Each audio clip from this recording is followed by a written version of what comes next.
Kakalapati lang, wala na akong masabi. Lupit na mga ibon, talaga niyang kalapati. Siya ay nakakabilib, taong mapagkumbaba. Kilalang kilala niyo, punong ministro. Tingnan natin sila. Ayan, they're ready na. Okay.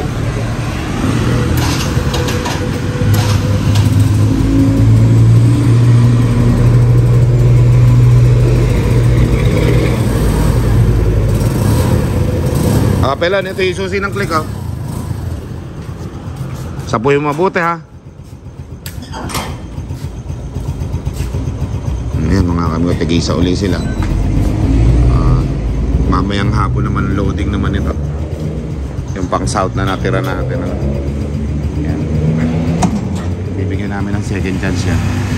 So, kailangan lang talaga na magtiyaga sa training. Kahit na makakatog dati yan, may pay chance pa naman.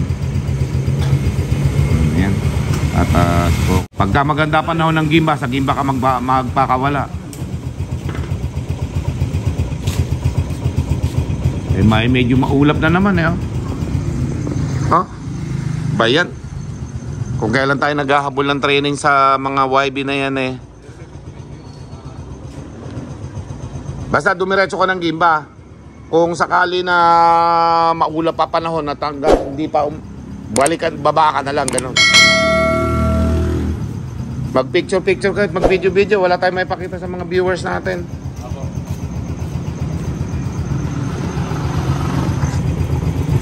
Yung mga amigo, lumiliwanag lang pag sinuzoom ko.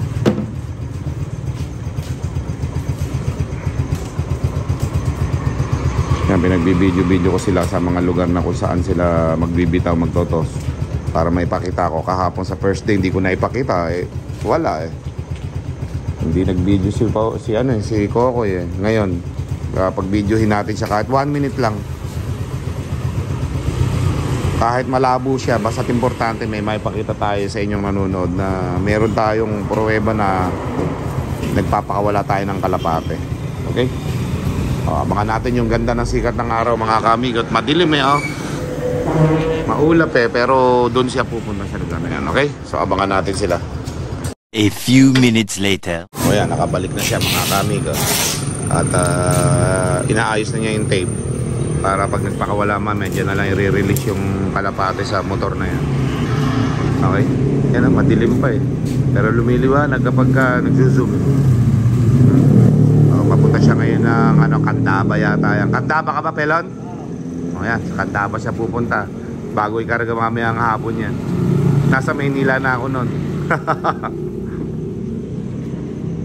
O, pero mag-aabang muna tayo mamaya. Pero ito, baka hindi ko na ito maabangan. Yung kay ano lang, yung kay Kokoy lang. Pag maganda panahon ng kay Kokoy, aabutan ko pa yun.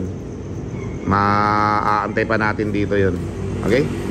So palawas tayo mamaya, mga kamigo. At meron tayong lakad bukas. Meron tayong ride bukas, no? Papunta ng Clark, Pampanga. So manggagaling ako sa Maynila, papunta ng Clark, Pampanga.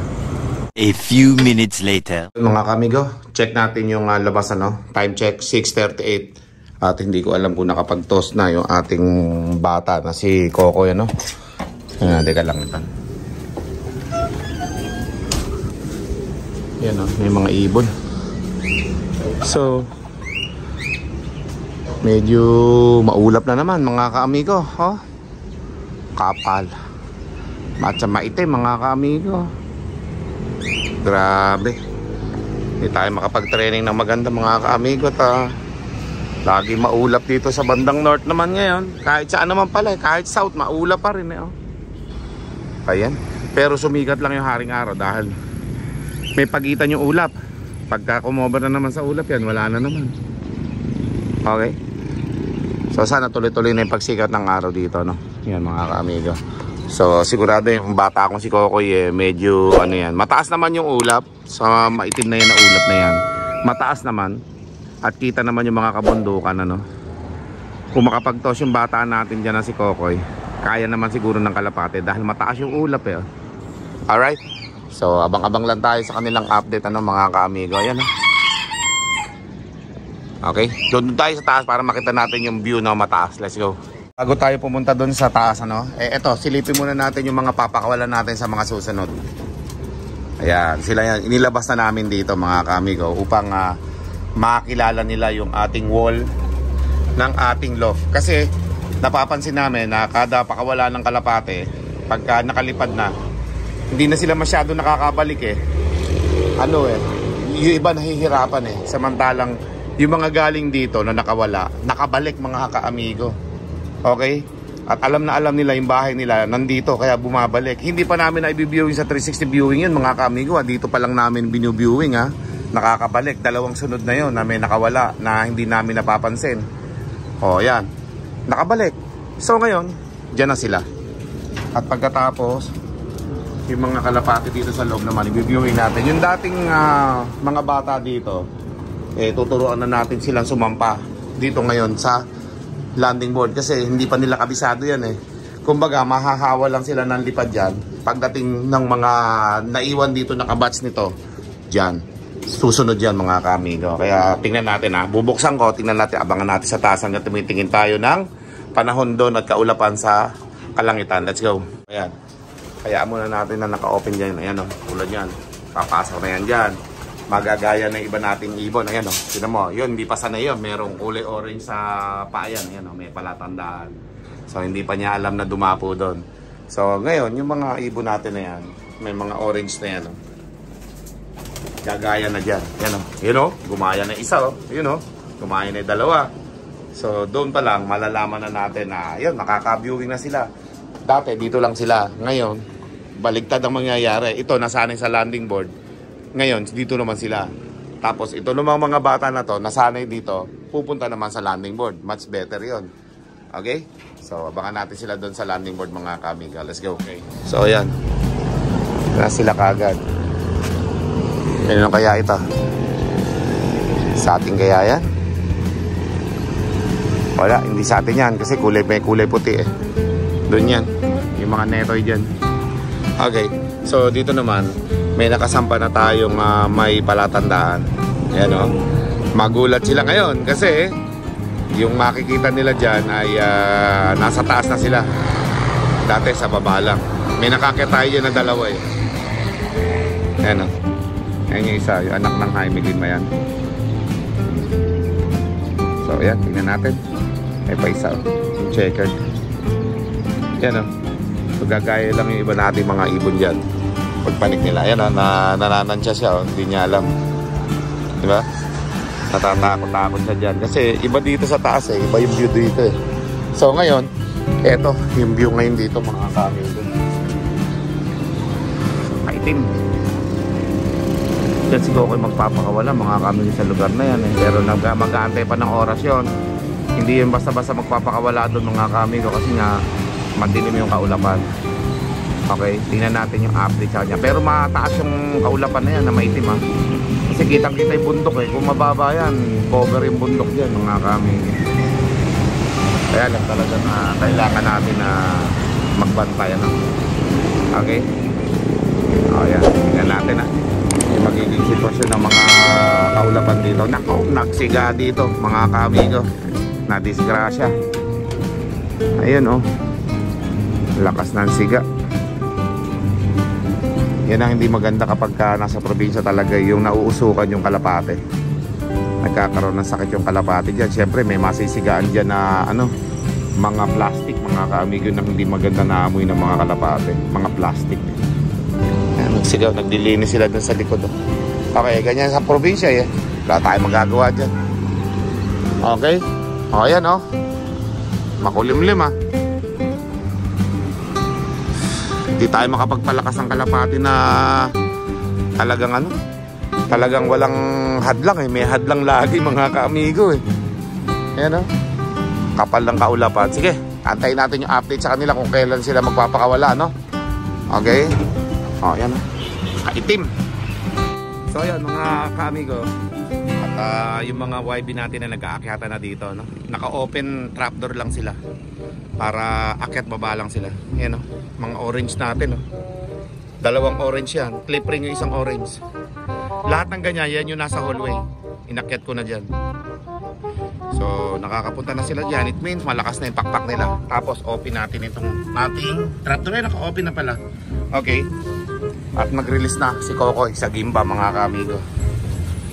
Alright. So doon banda yung Gimba. Sa may bandang bundok na yan. Diyan siya magre-release. Okay? This time nag-release na yan mga kaamigo. Sesend na lang ng video yung pinabidyohan ko. Kahit malabo yung cellphone niya, go. Minsan malinaw din minsan eh. Okay? So antayin natin 7:10 in the morning. Okay? At yan ang ating pagbabasihan ng oras. O, sana makauwi yung mga kalapati natin mga kaamigo. At sana i-guide nung dalawang matanda. May dalawang matanda doon tayong kasama mga kaamigo eh. Ayan o, 7:10 ng umaga. Okay? So, tantabayanan natin yan. Tingnan natin kung ilang minuto nilang makukuha yun, Gimba. Kasi nung nakaraan, 17 minutes. Pero sa ano lang yun, sa Aliaga, dyan sa may Silex, after lang nung expressway. So ngayon, medyo nadoble yung layo eh. Nadagdagan pa ng mga, parang na-triple yung layo mga kaamigo eh. Okay? So abangan natin. Let's go. Okay mga kaamigo, 7:12 pala nag-release si Kokoy, ano? Okay, medyo may dilim din kasi dun sa lugar niya, kaya naman medyo naantala ng konti ng ilang minuto, pero pina-release ko na din, okay? Ito yung text niya. Ayan mga kaamigo, 7:12. So panoodin natin yung kanyang video na sinend. Let's go. Ayan mga kaamigo. Yan o.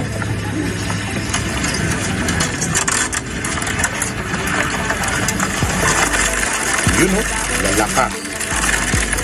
O sana maganda ipauwian natin sa mga yan. First time nilang matos dyan sa Gimba, mga kaamigo.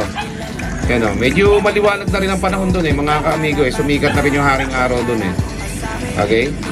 So dito naman, ganyan din ang panahon. Ayan o, medyo may dilim. Pero abang-abang lang tayo mga kaamigo. Yung panahon dito eh, maulap din ano. Pero kailangan nating itos na yung mga kalapati natin mga kaamigo eh. Matira matibay dyan. Okay? So ganyan din yung panahon dito ngayon mga kaamigo. Pati yung haring araw medyo kumubli ng konti. Pero kailangan natin i-training sila ng ganyan mga kaamigo eh. Wala na dapat na exemption eh. Matira matibay na lang mga kaamigo sa ating mga kalapati na yan. Kung maganda sana eh, mas makakauwi sila palagi sa ating mga training at yung mga laban nila na darating. Let's go. A few minutes later. Oh, habang nag-aantay tayo ng mga kalapati natin na pauwi, na yung mga YB natin nga itino sa Gimba, 24 km air distance dito yun mga kaamigo. Eto, dumadami na yung ating mga YB rito na nagbe-viewing ano. Siyempre nauna dyan yung mga datihan ng kasabay nung nandun sa ibabatcher natin sa susunod ano. Okay? Ayan. Habang wala pa naman, nakaka 11 minutes na yung ating mga kalapate na sa pagkaka-release ano. Okay? 7:23 na mga kaamigo. 7:12 nag-release si Kokoy. So mga 30 minutes siguro lili pa rin yun o 25 minutes. Mga depende sa kalapate. Baka umikot pa o pag diretso yun mga kaamigo. Mga 25 minutes lang to 20 minutes nandito na yun. So baka natin mga kaamigo. Ayan o. Medyo malinaw na yung kabundukan. Kitang-kita na o. Mataas naman yung ulap eh. O. So pag may nakita tayo dyan na makapal na kalapate eh, may posibilidad na sila na yun. Ayan o. May liwanag naman yung ibaba eh. Mataas naman yung ulap mga kaamigo. Hindi tulad nung ibang pondo ng Kalangitan na natatakpan pati yung mga bundok. Ngayon hindi eh. Mataas yung ulap eh mga kaamigo. Kaya kita yung mga bundok eh. Ayan o. Pati dyan o, sa pinag-releasean ni Kokoy o. Kitang kita dyan yung bundok na mataas na yun. Okay? Ayan. Abangan natin mga kaamigo. At anytime yan eh, sigurado darating na yan mga kaamigo. Yan natin. Okay. Meron pa naman kaming indoctrination ngayon sa Agila. A-attend ako mga kaamigo after nito. Mga ano natin, mga kalapati natin. Tingnan natin for the first time eh, mula nung ako yung gumraduate bilang the Fraternal Philippine Eagle. Okay. Ngayon pa lang ako attend na indoctrination. Okay, 7 batch na kami.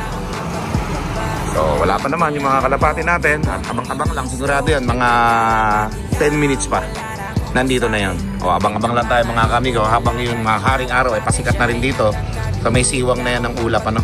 Alright, let's go. Parang may nakikita na ako mga kamigo. Ito, daming kalapating dadaan. Yan o. Pero, sila na kaya yan. Sila na kaya yan mga kaamigo. Sila na kaya. Time check tayo mga kaamigo, 7:32. Sila na kaya yan mga kaamigo. Lumagpas eh. Yun o. Kadami nun. 7:32. Kung yan yung atin, 7:12 nagpakawala. 20 minutes lang nilang binanatan yung 24 kilometer. Eh dumaan lang dito mga kaamigo. Mukhang bitin pa ya. Sa ating kaya yan. Sundan ko nga. Kung saan pupunta. Malayo na narating. Ayan o. Doon o. Umiikot. Ayan mga kaamigo. Umiikot dyan sa tapat na yan ng puno. Sa tapat na ng puno ng kawayan. Ayan o. Susundan ko nga yan. Baka yan yung sa atin eh. Sana? Nawala na. Nawala. Doon sa may tapat ng puno ng kawayan. Okay. Hindi ko alam kung sa atin yan mga kaamigo. Napakarami nun eh. Ganun yung dami nung atin pag lumilipad eh. Okay? Pero kung sa atin yan, babalik yan. Dito na siguro manggagaling yan mamaya. Sa lugar na ito mga kaamigo. Nawala. Nawala doon sa may tapat ng kawayan na yan mga kaamigo. Diyan lang tumapat yung bugso ng dami. Yan o. Dito, wala naman. Okay, so abangan natin mga kaamigo kung sila man yung dumaan na yan. 20 minutes lang nilang nilipad yung 24 kilometer air distance, no? Oh, wala na dito eh. Ayan, ayan sila oh. Baka nga sila yan mga kaamigo. Ayan oh, lumilipad sa puno na yan oh. Yan. Mukhang bitin pa dun sa may 24 kilometer mga kaamigo ah. Ayan oh. Umiikot. Ayan oh. Sigurado ko atin yan pagka dumaan dito. Ayan lang mga kaamigo ah. Sa may kawayan. Ayan o, palapit na. Palapit na mga kaamigo. Ayan na o. Sa atin nga yan mga kaamigo. Yes! 20 minutes lang nila nilipad yun. O, sa atin yan. Ayan o. Ayan o mga kaamigo o. O, sa atin nga yan. 20 minutes lang nilipad. O, ayos. Good job. Ayan o. Sabi na eh. Yung makapal na gano'n eh. Bihira lang kasi yung may dumadaan dito makapal na gano'n mga kamigo. Ayan o.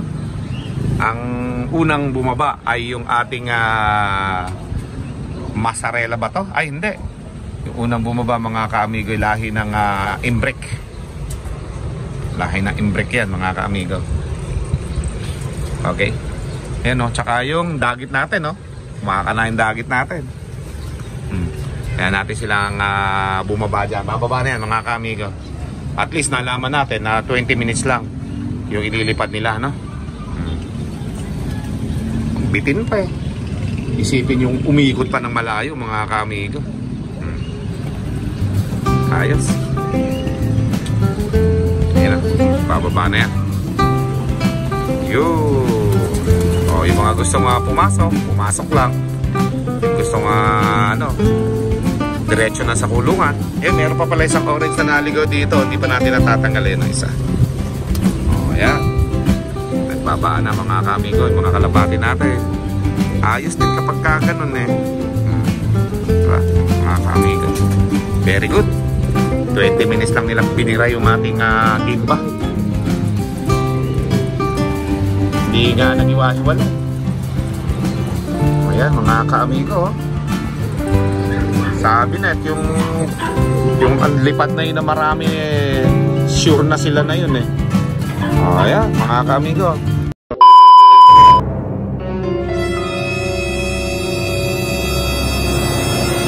Mga kaamigo, nandito tayo ngayon sa indoctrination. 7 bus tayo no? 7 bus. Ayun no? Ayun sila. Marami-rami tayo aplikante ngayon. At siyempre papakita natin yung ating mga kaamigo, mga kaagila dito sa loob. Tara, samahan niyo ko. Yun no? Ito yung mga kaagila natin. Ayan si Kuya oh. Ayun sila. Mag-start na kami na indoctrination no? Samahan na kami mga kaamigo at mga kaagila natin nandito lang. Sekretary natin, no? Guwapo. Grabe. Unang ministro, number 1. Yeah. Tapos hindi ko nadala yung picture pala. Pwede ba daanan mo na lang sa amin? Bakla. Gagawin mo. Ayan, mga kaagilan natin, ha? Indoctrination natin, no? Ayan, no? Mga kuya natin yan, ha? Okay, si Roman Alsana. Napakagugwapo ng mga kuya natin. At syempre, ito yung iba natin mga kuya at mga aplikante. Ayan, napapunta na, oh. Tara na mga ka-amigo, nais mo bang matuto? Iba-iba ang mga tips, tsak na kapanapanabik. Tara na mga ka-amigo, huwag nang mag-alinlangan. Alagaan natin itong mga aplikante natin. Dahil ito yung susunod na agila, eh. Okay? Ayan. Ito yung ating boss dito. Kuya Aris.